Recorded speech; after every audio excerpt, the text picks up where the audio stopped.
여러분 평안하십니까? 부활주일 은혜 가운데 잘 보내셨죠? 오늘도 말씀과 함께 주님의 은혜 가운데 거하시기 바랍니다. 오늘 말씀은 누가복음 24장 29절부터 32절입니다. 오늘 본문은 예수님께서 십자가에서 돌아가시고 부활하신 후에 있었던 일인데요. 엠마오로 가는 두 사람이 있었습니다. 그들의 모습이 17절에 나오죠. 예수께서 이르시되 너희가 길 가면서 서로 주고받고 하는 이야기가 무엇이냐 하시니 두 사람이 슬픈 빛을 띠고 머물러 서더라. 부활하신 예수님이 찾아오셔서 말씀하실 때 그들은 슬픈 얼굴로 무거운 발걸음을 옮기고 있었습니다. 그럴 수밖에 없는 것이 그동안 믿고 따랐던 예수님이 십자가에서 돌아가셨기 때문이었죠. 너무나 큰 절망과 슬픔이었습니다. 그들은 예수님이 자신들을 로마의 압제로부터 해방시켜줄 메시아라고 믿었습니다. 그런데 그 믿음이 한순간에 무너져 버린 것이죠. 사랑하는 사람을 잃은 슬픔과 함께 자신들이 가졌던 꿈과 소망이 한순간에 무너진 절망적인 상황 속에 있었던 것입니다. 그들의 마음속에는 죄가 없는 예수님을 죄인으로 몰아서 죽인 사람들을 향한 분노가 있었고 아무것도 하지 못하고 뿔뿔이 흩어져 버린 제자들을 향한 실망감도 있었고 예수님을 위해서 아무것도 하지 못한 이 악한 세상을 향해서 아무것도 하지 못하는 자신에 대해서도 무기력과 절망을 느꼈겠죠. 이제 우리가 할 일은 고향으로 돌아가서 조용히 사는 것밖에 없겠다라고 생각하면서 무거운 발걸음을 옮기고 있었습니다. 우리도 엠마오로 가던 이 두 사람처럼 슬픔과 낙심 가운데 빠질 때가 있지 않습니까? 어떤 기대가 무너질 때가 있어요. 갈수록 어두워져 가고 악해져 가는 세상을 보면서 또는 우리를 힘들게 하는 문제들로 인하여 낙심이 될 때가 있습니다. 그런데 여러분, 슬픔과 절망 가운데 무거운 걸음을 옮기고 있던 두 사람에게 예수님이 찾아오십니다. 은혜가 필요한 자들에게, 슬픔과 절망 가운데 있는 자들에게 주님은 찾아오십니다. 찾아오셔서 위로하시고 소망을 주시고 다시금 달려갈 수 있는 힘을 주십니다. 예수님의 약속이죠. 볼지어다 내가 세상 끝날까지 너희와 항상 함께 있으리라. 예수님은 지키지 못할 약속하지 않으시죠? 세상 끝날까지 우리와 함께 하십니다. 문제는 우리가 그 예수님을 못 알아보는 거예요. 슬픔이 너무 커서, 문제가 커 보여서 거기에 마음을 빼앗겨서 함께 하시는 예수님을 못 알아보는 것입니다. 엠마오로 가던 두 사람은 예수님을 못 알아봅니다. 그러자 예수님이 어떻게 하십니까? 이르시되 미련하고 선지자들이 말한 모든 것을 마음에 더디 믿는 자들이여, 미련한 자들이여, 믿음이 부족한 자들이여, 안타까워하시면서 사랑으로 책망하십니다.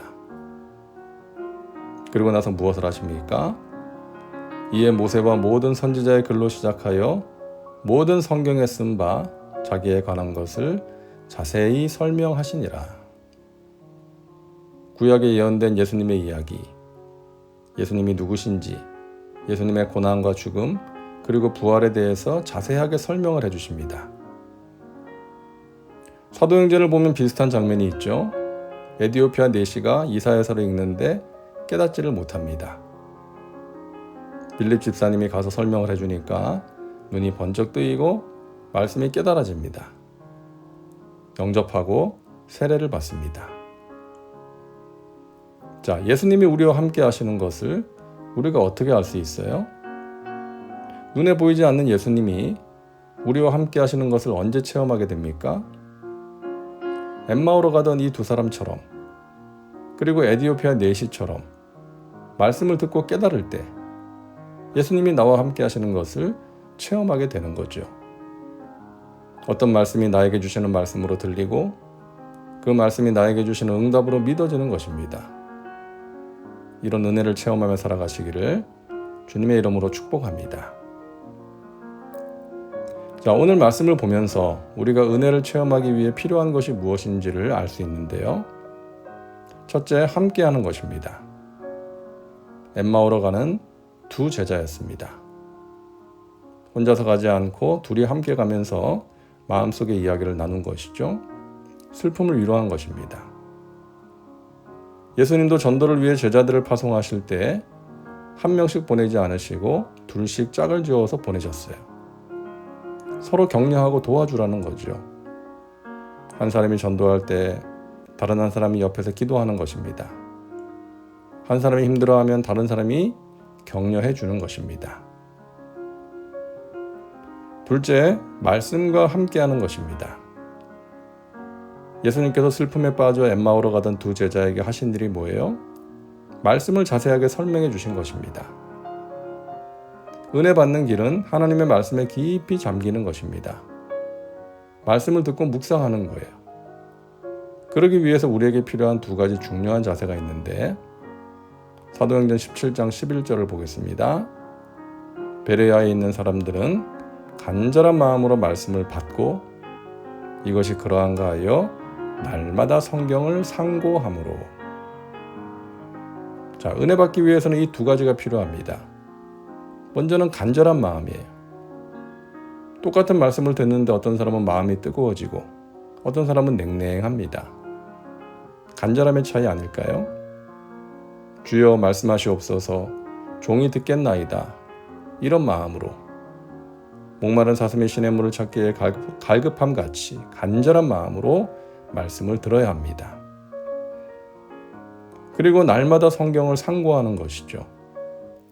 여기서 상고하다라는 말은 재판관들이 사건 내용을 자세하게 살피는 것처럼 수사관들이 사건 현장이나 증거와 증인들을 살펴보는 것처럼 말씀을 살피고 묵상하는 것입니다.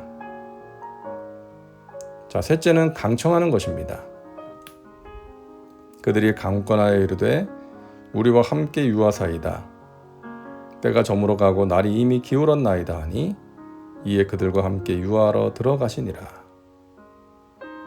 가시려고 하는 예수님을 붙잡는 것이죠. 함께 있자고 강권했다는 것입니다. 우리가 은혜 받기 위해서는 이와 같이 강청하는 것이 필요합니다. 문제가 생길 때 기도하세요. 마음이 무겁고 울적할 때 기도하세요. 하나님의 은혜를 간구하시기 바랍니다. 강청하는 기도를 통해서 하나님이 주시는 은혜를 체험하시기를 주님의 이름으로 축원합니다. 기도합니다. 사랑과 은혜가 풍성하신 하나님, 오늘도 말씀과 함께 살게 하시니 감사합니다. 우리와 함께 하시는 예수님을 체험하며 또 예수님이 주시는 은혜를 누리며 살게 하여 주시옵소서. 늘 주님의 말씀과 함께 할 수 있도록 인도하시고 또 강청하는 기도를 통해서 하나님이 행하시는 은혜의 역사들을 체험하게 하여 주시옵소서. 우리에게 다가오는 낙심과 절망과 그 힘든 마음들을 주님께서 주시는 은혜로 이겨낼 수 있도록 도와주시옵소서. 믿고 감사드리며 예수님의 이름으로 기도하옵나이다. 아멘.